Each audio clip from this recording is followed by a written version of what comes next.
তাহলে ও কি খুশি হতো? তুমি তোমার ভাইয়ের খুশিটা দেখেছো একবারও? যখন থেকে ও জানতে পেরেছে যে আমি প্রেগনেন্ট, তখন থেকে ও কতটা খুশি তুমি দেখেছো? একে তো ও সেনাবাহিনী চাকরি করে সারা বছর বর্ডারে থাকে, শুধু 10 দিনের জন্য বাড়িতে আসে।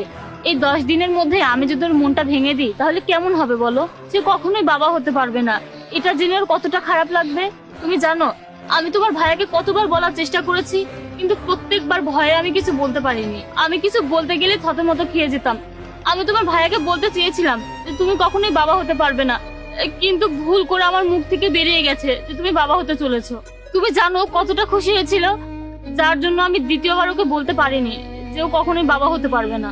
তুমি একদম চিন্তা করো না, আমি এই কথা ওর কাছে বেশি দিন লুকাবো না। ভালো সময় সুযোগ হলে আমাকে সব সত্যিটা বলে দেবো। ভাবি, আমাকে মাফ করে দিও প্লিজ।